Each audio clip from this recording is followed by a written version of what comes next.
Le Sénégal s'est imposé 8-0 face au Kenya. Je ne sais pas quel problème on a avec cette équipe-là, mais aujourd'hui, quand même, le score pouvait être plus dur en plus. On pouvait avoir un score de 10-0 ou même plus. Et non, les gars, voilà, je pense que Papito s'attendait à une équipe défensive, une équipe qui allait jouer en bloc bas. Je pense qu'aujourd'hui, quand même, j'ai pas compris le pourquoi l'équipe du Kenya a voulu jouer bas, a essayé de relancer, a essayé aussi de mettre un pressing, un bloc haut. Voilà, c'est quand même compliqué face au Sénégal. Je pense que même les grandes nations d'Afrique n'y arrivent pas. C'est très dur de jouer comme ça face aux Sénégalais. Mais c'est intéressant quand même. C'est intéressant parce que c'est un match où tu te dis, à la fois, tu ne peux pas juger par rapport à ce qui est en face, c'est-à-dire ce que tu as en face, que ce soit les joueurs du Kenya, ce qu'ils proposent, c'est-à-dire tactiquement, techniquement, tu sais qu'ils sont largement, mais vraiment en dessous de la moyenne. Donc c'était vraiment très insuffisant quand même, mais en face quand même tu as des joueurs sénégalais qui ont essayé de s'appliquer, qui ont essayé de proposer quelque chose, qui ont essayé d'être sérieux dans le jeu. C'est-à-dire quand tu vois Sadio Mané, El Malick Diouf, quand même très intéressant. El Malick Diouf, je le trouve mais très incisif dans tout ce qu'il fait. C'est-à-dire que c'est un joueur, il veut s'appliquer. Tout ce qu'il fait, il y met du sérieux. Maintenant voilà, il y a de la place qui se joue pour la prochaine CAN. Voilà, je pense que il y aura des jours qui ne seront pas rappelés. Je pense notamment à Boulaye. Je pense que voilà, c'est clair et net, il ne fera pas partie de la CAN. Maintenant, voilà. Mais il faudra voir aussi parce que s'il y aura des blessés ou pas. Mais si on s'intéresse, les gars, dans l'ensemble, ce match-là, j'ai envie de mettre, voilà, certes, Nicolas Jackson marque un but extraordinaire. Certes, Nicolas Jackson, à un moment donné, était intéressant, mais je pense qu'il y a des déchets quand même. Face à une équipe où tu as l'impression que presque tous les joueurs sénégalais réussissent tous leurs gestes. Dans Nicolas Jackson qui, à un moment donné, il pouvait mettre 4 buts aujourd'hui s'il le voulait. À un moment donné qui pèse sur les derniers gestes, sur ce qui a toujours été son défaut, et tu te rends vraiment compte que c'est vraiment ça qui lui pose problème. C'est-à-dire c'est pas parce que le niveau avec le Bayern ou Chelsea était vraiment supérieur. Non, non, tu te rends compte que Jackson, il a un problème sur les derniers mètres, sur les derniers gestes. C'est un joueur très technique, très vif, qui a la capacité d'éliminer 1, 2, 3 joueurs facilement, mais qui pêche quand même sur les derniers appuis. Là, aujourd'hui, tu te rends compte qu'il y a une action où quand même il pousse trop la balle, il y a d'autres actions où voilà, il fait un crochet de trop. Voilà. Et de l'autre côté, tu as Ibrahima Mbaye, intéressant dans tout ce qu'il a fait aujourd'hui. Très virevoltant. Je pense que c'est un joueur qui assure sa place pour la prochaine CAN. Il est intéressant de voir que voilà, dans les derniers mètres, il est capable de proposer quelque chose. Je pense que si le coach il décide de le mettre, c'est pour voir quelque chose. Nata Ismaël Sarr qui ne faisait pas partie de la liste, je ne sais pas le pourquoi. Mais en tout cas, c'est intéressant. Ibrahima Mbaye nous a proposé un jeu séduisant. Il a essayé, il a fait une passe, il a marqué, pied gauche quand même. Il a essayé des deux côtés. C'est intéressant quand même. Et dans l'ensemble, tu as un Pathé Ciss. Moi, j'ai envie de le voir face aux grandes équipes. Je le dis, je me répète, Pathé Ciss, il a largement sa place en équipe nationale en tant que titulaire. Moi, je sais pas le pourquoi. C'est peut-être parce qu'il a pas assez, on parle pas assez de lui. Il n'y a pas assez d'aura dans cette équipe Pathé Ciss, mais il est extraordinaire. Et je le disais dans l'autre vidéo, c'est sans doute le milieu de terrain le plus régulier si tu me sors Gana Gueye.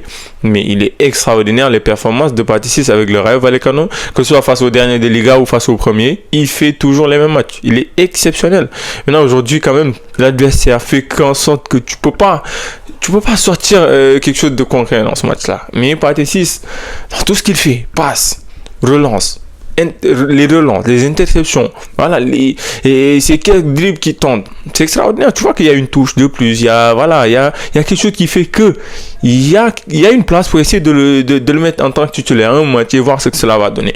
En tout cas, c'est intéressant. Maintenant, Pape Gueye aujourd'hui, c'était pas son match, Pape Gueye. On a vu que dès le début, il a senti qu'en face, c'était pas trop ça. Il voulait même pas jouer. Ça se voyait. Mais voilà, en tout cas, c'est intéressant. Le Sénégal met 8 buts et bat son record officiellement, il faut dire. Parce que voilà, le record c'était 7-1 ou 7-0 face aux Seychelles. Seychelles, eux, toutes les équipes qui battent le record, c'est contre eux. Voilà, la Côte d'Ivoire, on les a vus, ils avaient mis 9-0. Ensuite, ils avaient mis 7-0. Alors, en tout cas, aujourd'hui, le Sénégal bat son record. Il gagne 8-0. C'est incroyable. Moi, j'avais pas encore vu. Bon, quand je dis vu, j'ai pas encore regardé un match que, voilà, le Sénégal met autant de buts avec énormément de facilité. 7 buts au bout de 60 minutes. C'est énorme. C'est énorme. Et voilà, tu te rends compte qu'il y a eu énormément de changements.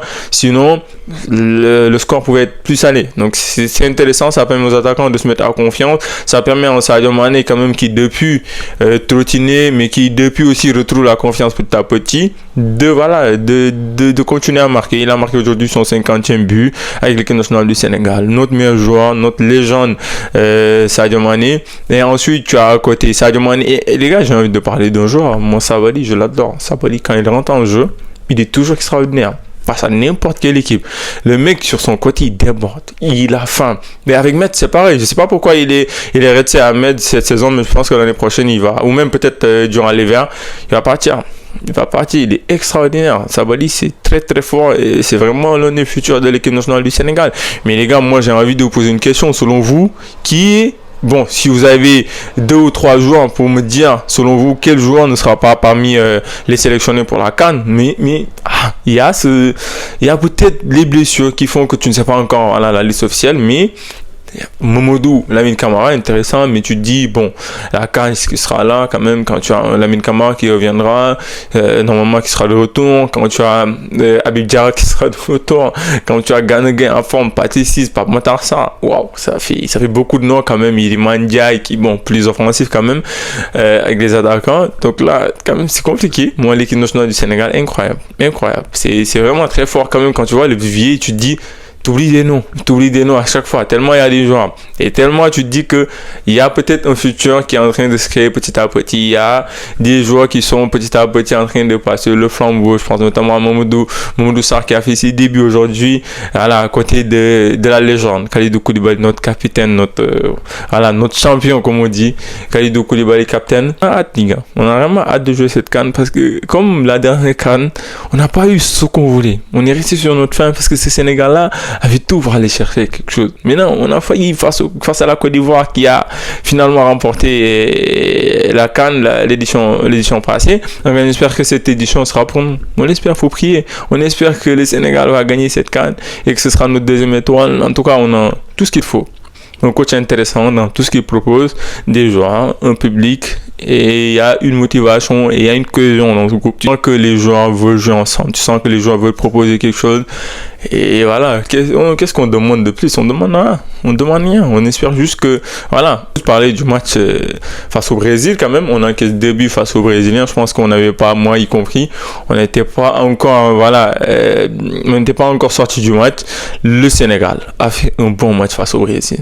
Je me rends compte que quand même on parle d'un Brésil surmotivé, d'un Brésil avec des joueurs qui avaient faim et avec Ancelotti qui voulait prouver quelque chose. Je pense quand même c'était l'un des seuls matchs, je le disais dans notre vidéo, où il avait mis son équipe type. C'est vraiment cette équipe-là qui va jouer la prochaine Coupe du Monde s'il n'y a pas 2 ou 3 joueurs qui en temps qui vont vraiment percer ou etc. Mais c'est l'équipe c'est cette équipe du Brésil qui va compétir.